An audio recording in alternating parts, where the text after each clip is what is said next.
did all day long.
Good morning to all who are here. I know you could have decided to sleep in today. It's a gloomy, gray day in Indiana. That would have been kind of nice. I know you could have decided to sit in your easy chair, drink some coffee, and watch a TV preacher. I know you could have decided to go out of town and visit some friends or family today. I know you could have decided to tackle a project, maybe sweep out the garage or work on the basement, but you didn't. You're here. Thank you for coming, and a heartfelt welcome. Please look at your bulletin for announcements about the of activities for the upcoming week. I'll try to get my mouth to move. One thing I would like to highlight is the need for some salads this coming Thursday. The Middlebury Chamber is hosting an event called Lunch and Learn in our church, and we are doing a light lunch. So please see me during fellowship time if you would be willing to bring a salad or two. Please join me as I pray. May God bless us as we gather to worship and fellowship. May we leave this place later this morning ready to face the coming week and to show all we meet your love. Amen. Sherry will have our prelude.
Thank you, Sherry. That was just beautiful. Please stand as you are able as the worship team leads us.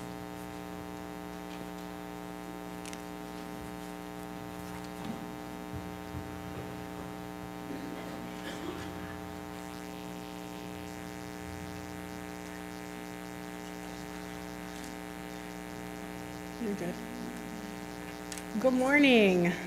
Good morning. We're going to sing Ubuntu. We have not sang it in a while. It is very fun, so feel free to sing and dance along as you are able and feel compelled.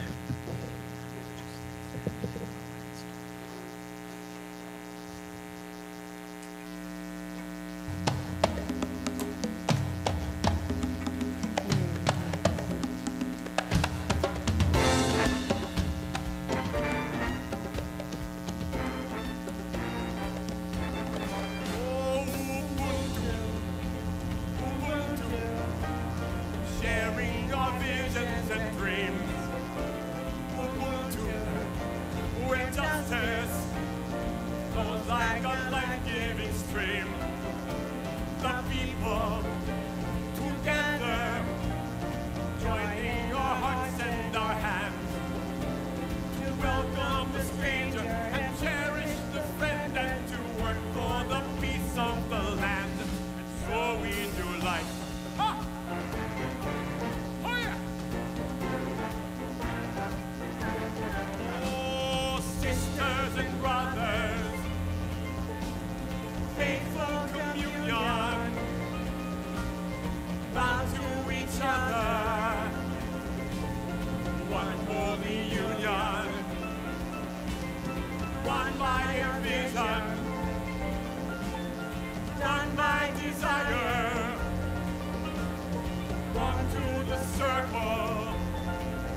us courage to do what we say. Christ gave us strength, the living God these days. Oh, Ubuntu, Ubuntu, sharing our visions and dreams. Ubuntu, where justice flows like a life-giving stream. The people together, joining our hearts and our hands, to welcome the stranger and cherish the friend, and to work for the peace of the land. And so we do life.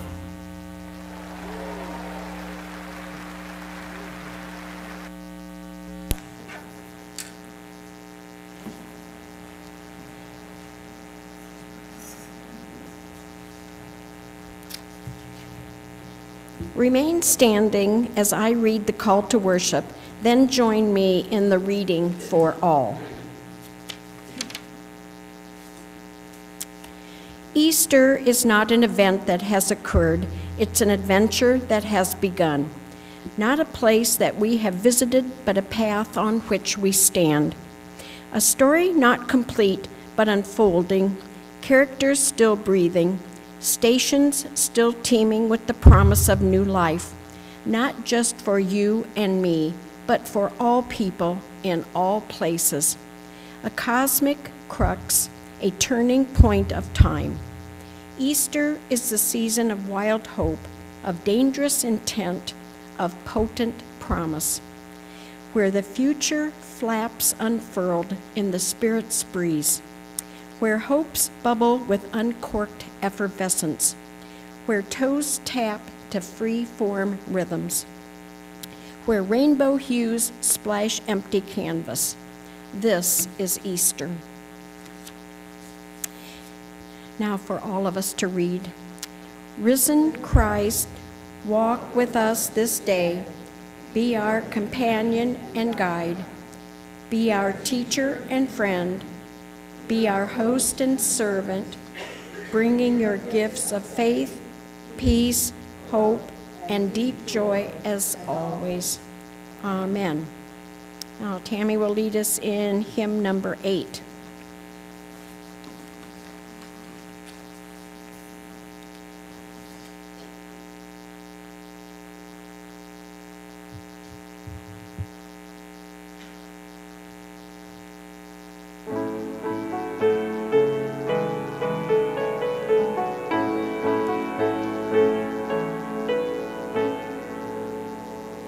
Brethren, we have met to worship and adore the Lord our God. Will you pray with all your power while we try to preach the word? Always manifest the Spirit of the Holy One on star. Brethren, and holy manna will be showered all around. Sisters, will you come and help us, cause us sisters needed here? Will you help the trembling mourners who are struggling hard with sin? Tell them all about the Savior. Tell them that He will be found. Sisters, pray, and holy manna will be showered all around.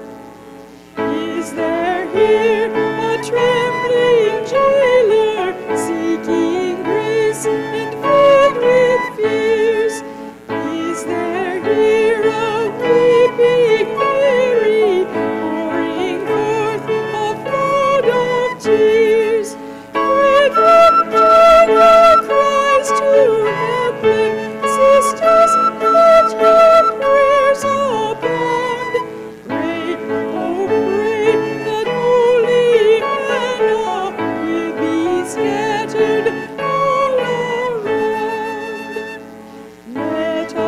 love our God supremely. Let us love each other too. Let us love and pray for sinners till our God makes all things new. Christ will call us home to heaven. At his table we'll sit down. Christ will gird himself and serve us with sweet manna all around.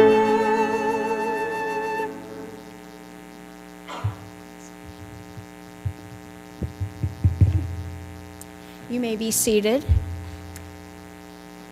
Beth Shawley has a story to tell us.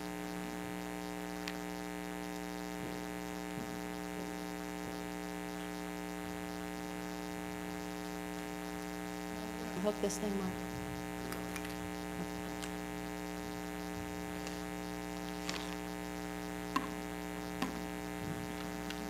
Hi, my name is Beth, and everyone said, hi, Beth. Thank you.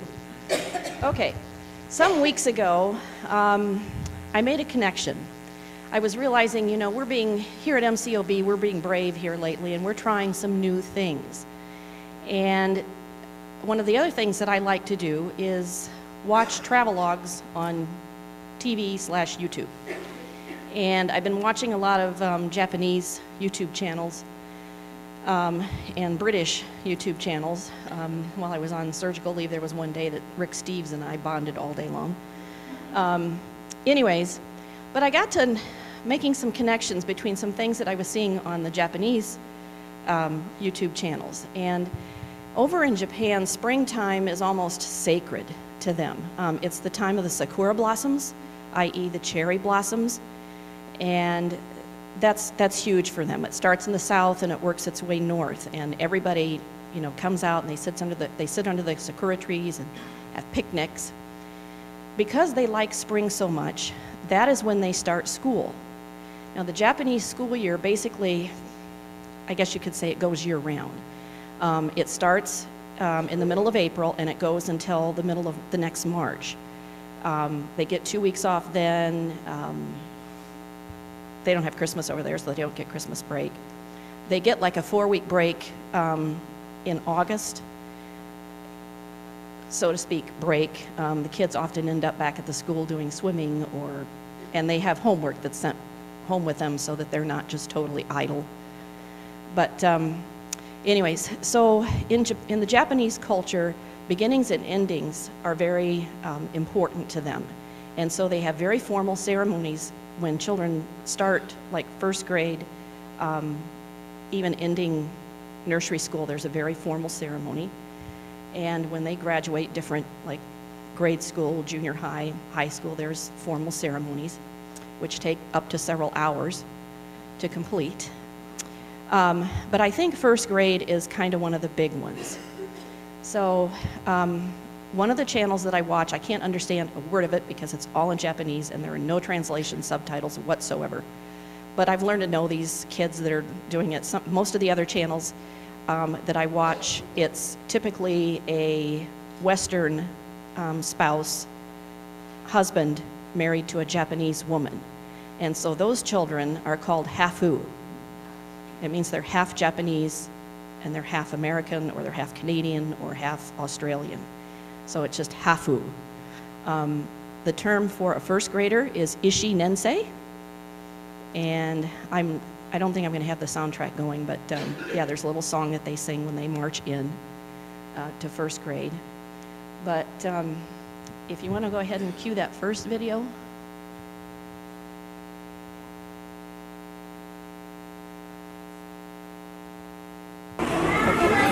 Okay, this is a little girl named Tina, and her grandparent and family is taking her to a department store to get her randoseru, which is a very specific backpack that they wear.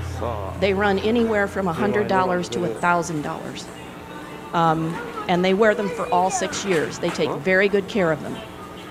It's expected to last for those 6 years. But yeah, and that's Tina, or China as they call her. And she's trying to pick out the pinku one. And her mother kind of gently ends up redirecting her to the purple one. あ But you'll watch, she just kind of tries them all out. あ、もうちょっと考えた方がいいよ。いっぱい見てほらちゃんと。後で後悔するから。 And you'll hear her saying a word kawaii, and that's レ cute ミ in こういうのなん Japanese. だよ。あ、ピンクだ And った it used to be decades ago, レミ there weren't こういう very 色 many よ choices. You got, if you were a girl, you got red. If you were a boy, you got black. ちゃんと。あ But now there are 考えて numerous この辺 choices. 高いよほら。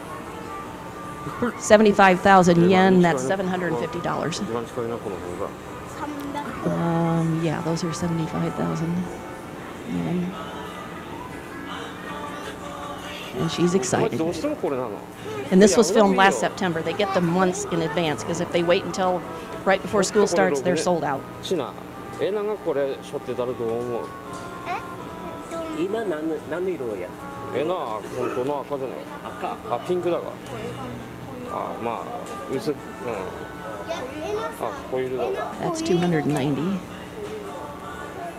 それやめた方がいい、マジで。 She keeps going back to the pink それ one. はダメ。 She wants the pink one. はちょっとあれなんだって ピンクじゃない。まあこれはほぼ赤だけど。絶対ピンクじゃない。 Yeah, here she や keeps saying や pinku. めろってチナ。 Pinku. チナ。ピンクが一番可愛い。 6年生しょれない。6年生しょれない。すごい後悔してる。う生の時さ、ピンクがいいって言ってピンク買ったけど。 Okay, you can go ahead and cut it. ん。 And go to the next one, please. Okay, this is the beginning of the entrance ceremony. This is outside the school. And here you'll see the children have their very formal little outfits on. The little yellow caps are given to the first graders to wear. There are some schools that all the kids wear them if they have to walk through traffic areas. But you can see they're all wearing their randuseru. And because, yeah, there's hardly any children that don't go with the randuseru. But they go in the school and they all take off their shoes and they put them in little cubicles. And they wear slippers.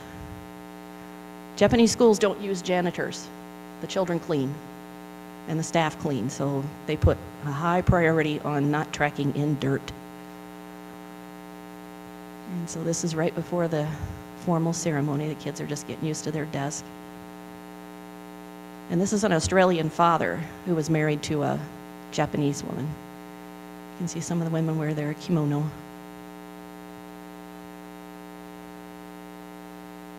But it's all very formal. I'm not going to have you go through the whole ceremony, but there's lots of bowing.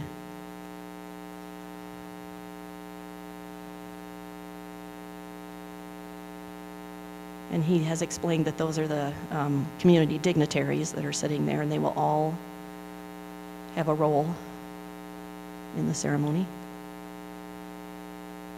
So like I said, this ceremony took over 2 hours, he said. So once the kids are going to be coming in through that green curtain there.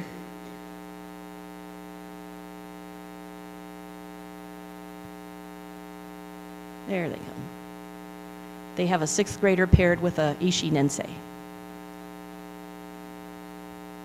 They don't have to wear uniforms in grade school, but once they start junior high, then they wear uniforms. So yeah, I just thought it was a nifty tie-in given that we are doing some new beginnings. It is spring, and it's just interesting to see how other cultures acknowledge spring and how they acknowledge new beginnings. So thank you.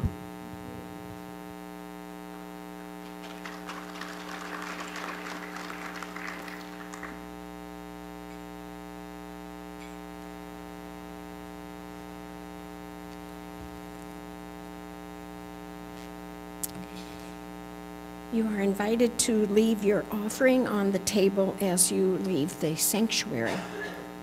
Please bow as I read the offering prayer. Look around at all that is ours, the promise of flowers and the green sprouts pushing toward the sun, the space to create our own gardens on our porches or in our yards, the freedom to plant what we choose. Ever mindful of all that we have, let us give generously for those who have lost hope in spring and who do not have the luxury of a garden with flowers. Amen.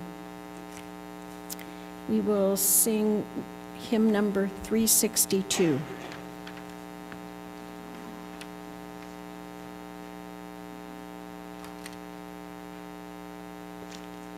Number 362.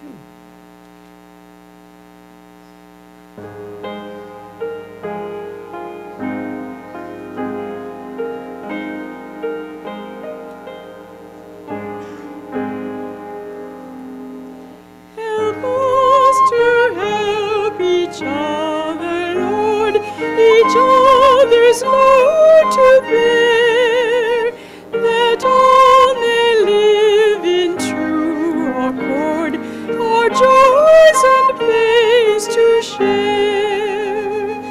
Help us to build each other up, your strength within us prove. Increase our faith, confirm our hope, and fill us with your love. Together make us free indeed, your life within us show, and into you, our living head, let us in all things grow. Drawn by the magnet of your love, we find our hearts made new. Nearer each other, let us move, and nearer still to you.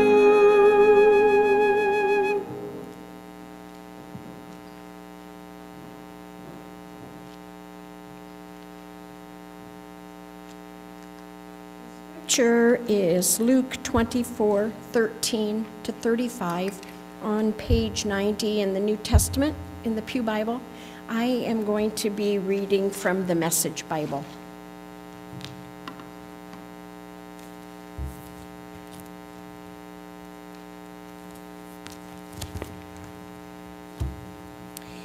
That same day, two of them were walking to the village of Emmaus, about 7 miles out of Jerusalem.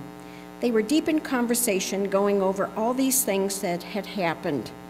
In the middle of their talk and questions, Jesus came up and walked along with them, but they were not able to recognize who he was. He asked, "What's this you're discussing so intently as you walk along?" They just stood there, long-faced, like they had lost their best friend.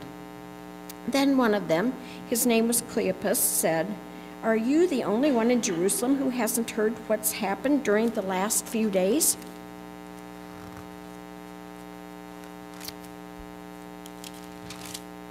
He said, "What has happened?" They said, "The things that happened to Jesus the Nazarene. He was a man of God, a prophet, dynamic in work and word, blessed by both God and all the people. Then our high priests and leaders betrayed him, got him sentenced to death, and crucified him. And we had our hopes up that he was the one about to deliver Israel. And it is now the 3rd day since it happened. But now some of our women have completely confused us. Early this morning, they were at the tomb and couldn't find his body. They came back with the story that they had seen a vision of angels who said he was alive. Some of our friends went off to the tomb to check and found it empty, just as the women said, but they didn't see Jesus." Then he said to them, "So thick-headed, so slow-hearted, why can't you simply believe all that the prophets said? Don't you see that these things had to happen, that the Messiah had to suffer and only then enter into his glory?" Then he started at the beginning with the book of Moses and went on through all the prophets, pointing out everything in the scriptures that referred to him. They came to the edge of the village where they were headed. He acted as if he were going on, but they pressed him, "Stay and have supper with us." "It's nearly evening, the day is done." So he went in with them, and here is what happened. He sat down at the table with them. Taking the bread, he blessed and broke and gave it to them. At that moment, open-eyed, wide-eyed, they recognized him. And then he disappeared. Back and forth they talked. Didn't we feel on fire as he conversed with us on the road, as he opened up the scriptures for us? They didn't waste a minute. They were up and on their way back to Jerusalem. They found the 11 and their friends gathered together, talking away. It's really happened. The Master has been raised up. Simon saw him. Then the two went over everything that happened on the road and how they recognized him when he broke the bread.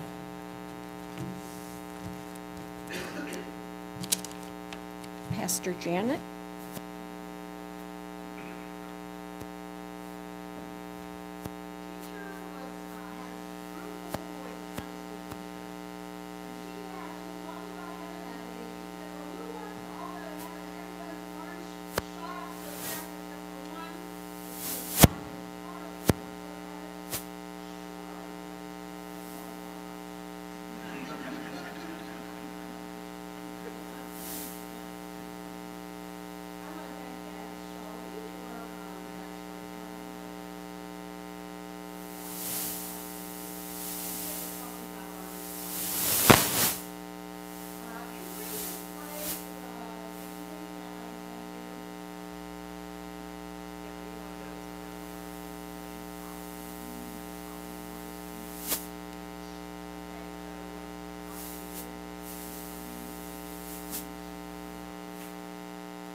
Okay, this is called The Kitchen Maid.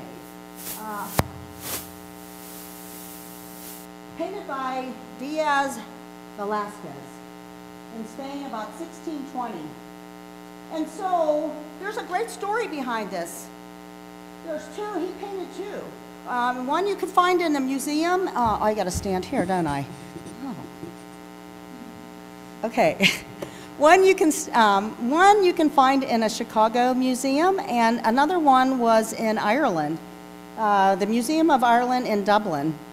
And what happened was he had painted two, and then in 1933, when they cleaned that painting, behind there you could see the dinner at Emmaus, and it was a surprise.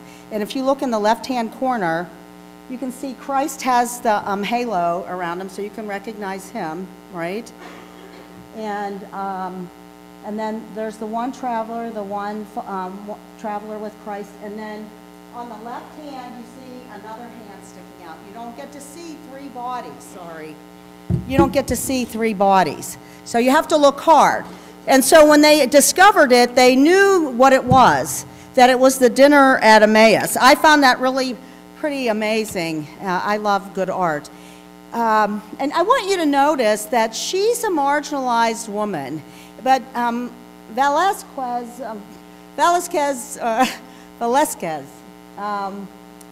he wanted her in the forefront of that conversation. I found it really inviting, and it gave us some things to think about. Because you know that the men were not cooking dinner that day, so there had to be a woman there making something to eat for them to have a meal when Christ came to the house.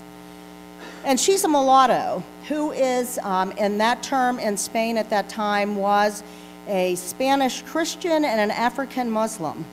And the Hispanic people did not like the African Muslims. They thought they were not trustworthy, they were lazy, and they considered them subhuman. So I found that really wonderful that this woman is in the midst of that Emmaus story. So I looked at her as, you know, she's got a lot of strikes against her, right, as marginalized. A woman and a mulatto her religion. So all those things place her in a place with no voice. And so you see in the background that she's relegated. You see in the background actually that in this painting, the men are really relegated in the painting, and she's in the forefront, and I found that great. And so I wanted you to look at this painting.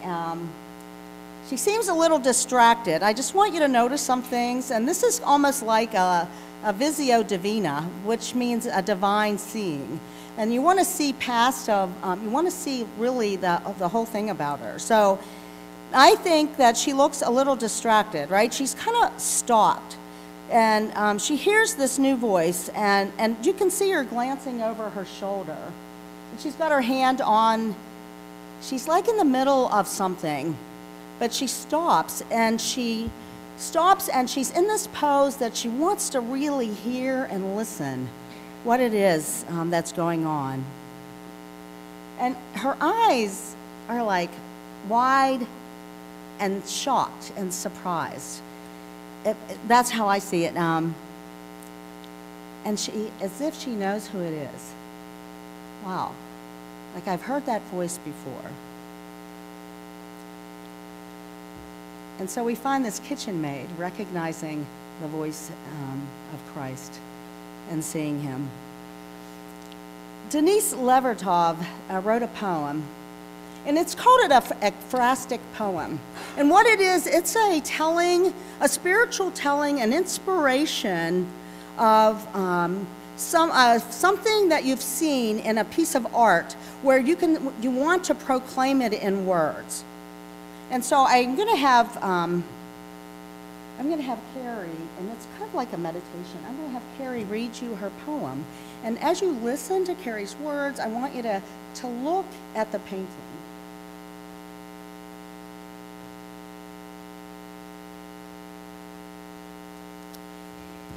She listens, holding her breath.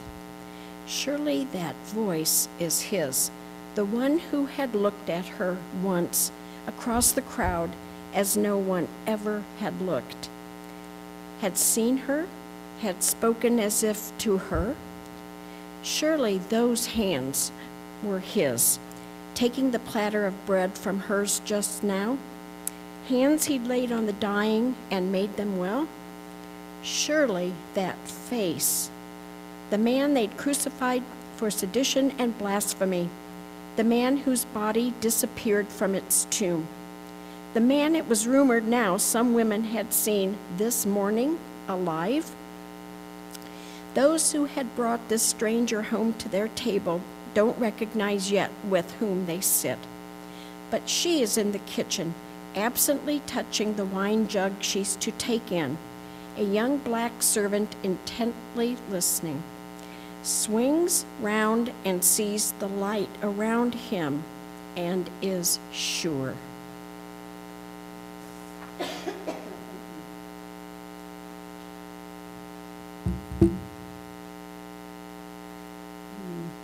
When I discovered this painting, it reminded me of something I learned recently.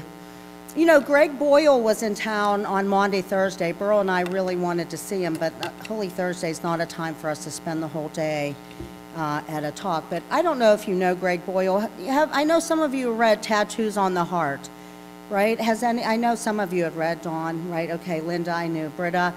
Okay, so he was in town, and Britta had told me about him being there because through her department, through the Department of Corrections, I guess she would have to tell you more about who sponsored that, but it was the juvenile probation officers were invited to be there. If anyone who doesn't know Greg Boyle, just let me give you just kind of a overview of who he is. He was serving as a Jesuit priest, and he asked to be placed in like the barrios of LA, where there were all these gangs. In fact, when you read the book, you know that there were, I think, 8 Hispanic gangs and 2 black gangs in that neighborhood. And he wanted to infiltrate that neighborhood with wonderful ideas of love, and a new life. That people in gangs, that is not where they have to be. And so in this Tattoos on the Heart, there's beautiful stories of transformation and heartache and joy in the midst of caring for people of this community. And his church people were all part of it because it's where they lived as well.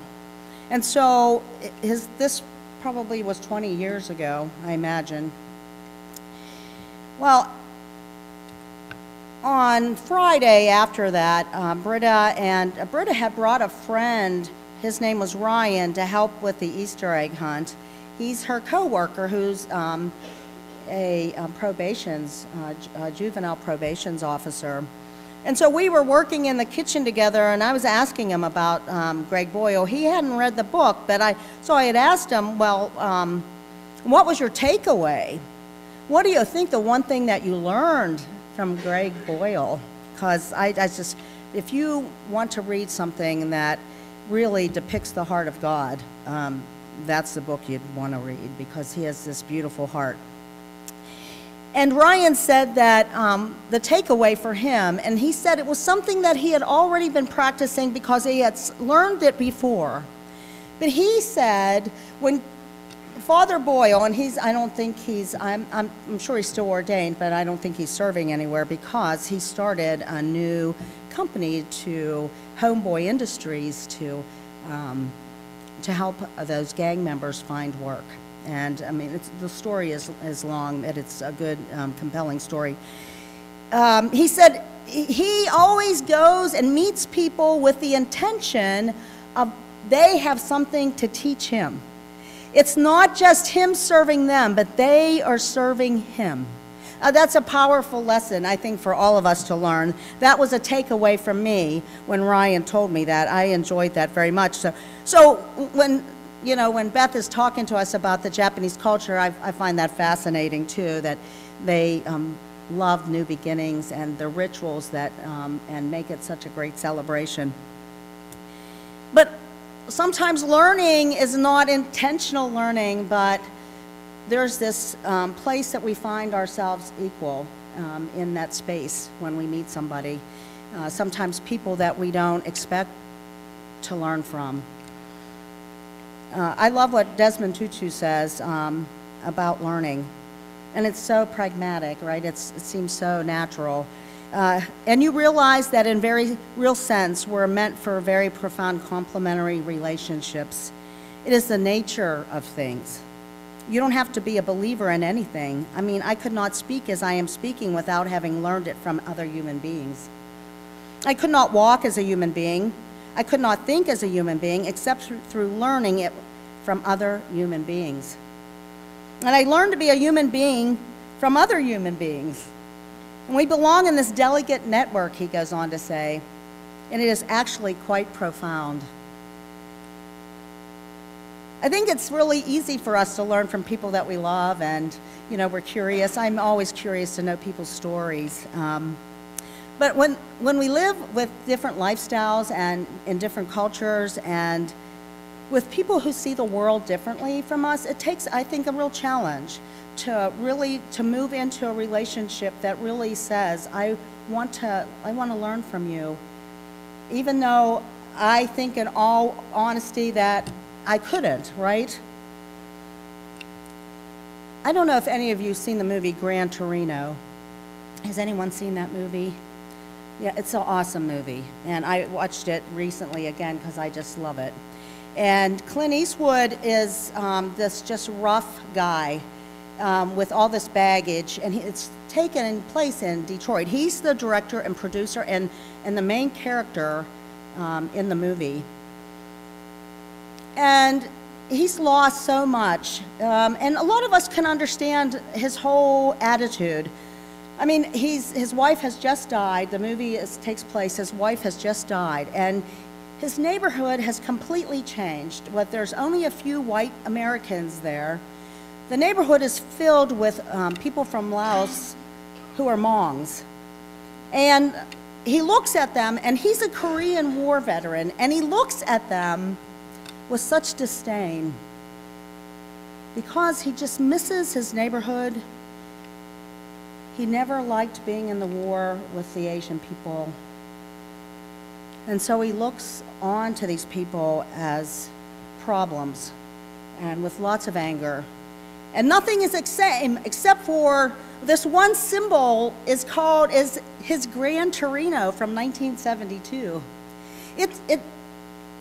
It's the symbol of everything that he loved, that he sees passing away. But then there's this beautiful Hmong family that live right next door, and he never knew them. But relatively at the beginning of the movie, there's something that happens that he has to come out and protect his property. But in the meantime, while he's protecting his property, he's protecting the Hmong family that lives next door from the gangs in the area. And that's the beginning of their relationship. And what happens is the whole neighborhood is so enamored with his courage and how he stood against this gang. They begin to lavish him with this beautiful hospitality and generosity. And all day long and every day, they are bringing food and flowers and gifts. They're laying them on his porch and on his steps, and he doesn't want to have anything to do with it. But they won't stop. And he begins to learn that all those stereotypes, and he calls them every name that you know an Asian could have, and he makes no bones about it, but they keep coming with their hospitality and generosity. And he begins to learn wonderful things about the Hmong community. His whole street is filled with Hmong people who support him and begin to love him in the way that he never found in his family or he could love his own family. You have to see the movie. I don't want to give anything away, but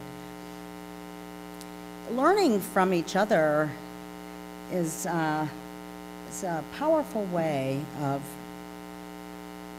getting past some of those things, that barriers that are maybe in our thoughts or in our minds about different people that we meet.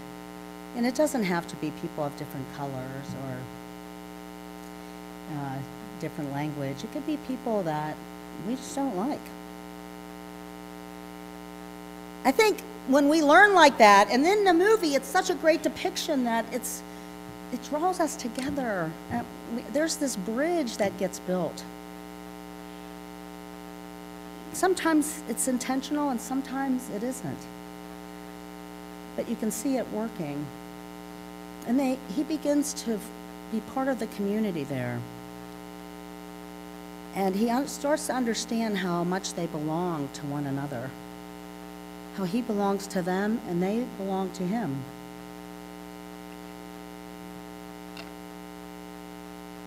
There was this sense of oneness that you had at the end of the movie where this learning turned into love. Greg Boyle says in an interview, someone in a PBS interview, someone says to him, you know, what do you have to say about saving thousands of young men? I was not aware, he says, that I saved any lives. I remain utterly convinced that my life has been saved repeatedly by the homie. I love how he calls them homies. Greg Boyle sets out intentionally to want to learn. And he wants to learn from everyone, and there's no barriers for him. And he calls this exquisite mutuality. Exquisite mutuality, where they're on the same level, and he works to blend these beautiful young men into a community where they feel like they are loved and valued. And it's all part of where it began in that place, in his church. He says that is what really bridges real relationships. Exquisite mutuality. That title of my message, the way we begin to walk each other walking each other home again. We're all walking each other home. It's not just about caring and helping each other, which, I mean, that's definitely the core. But it's part of this mutuality that Greg Boyle talks about, that we see each other as the same, without any barriers. I find that that's truly a wonderful way to walk someone home. Amen.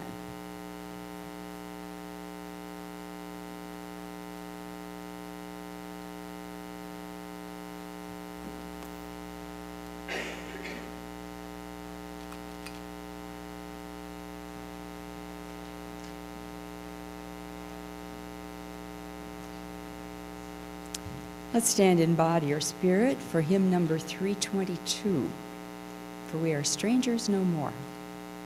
Number 322.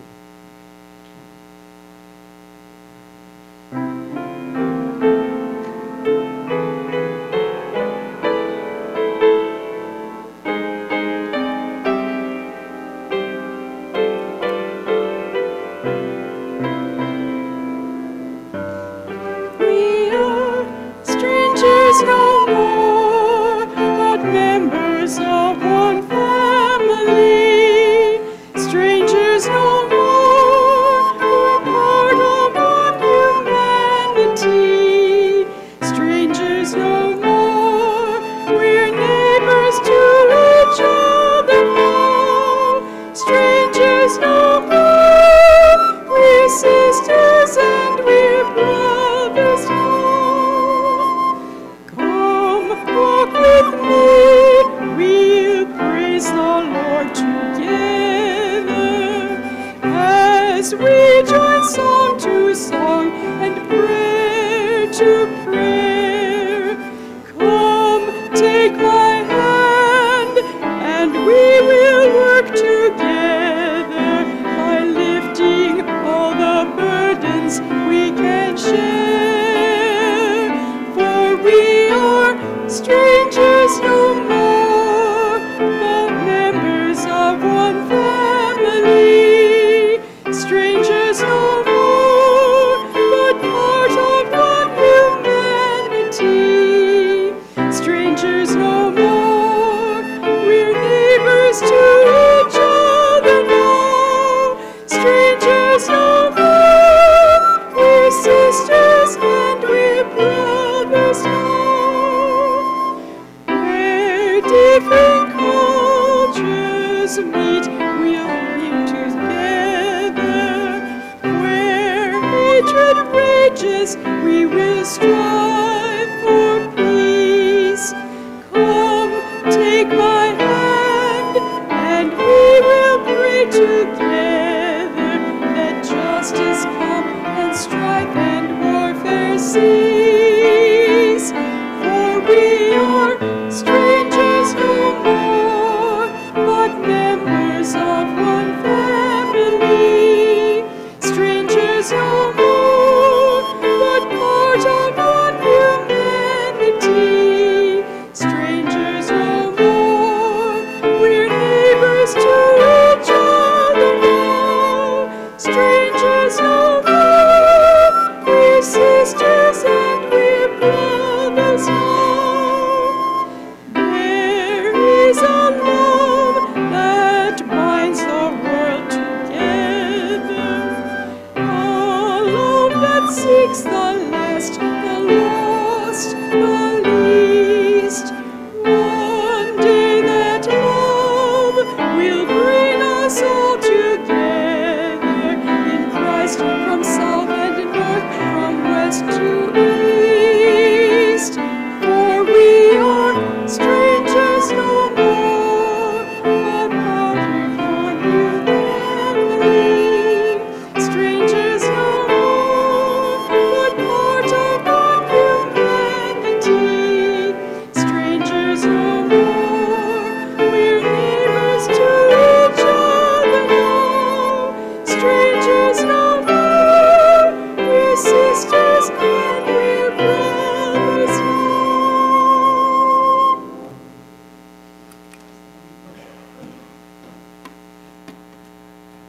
receive the blessing for the road.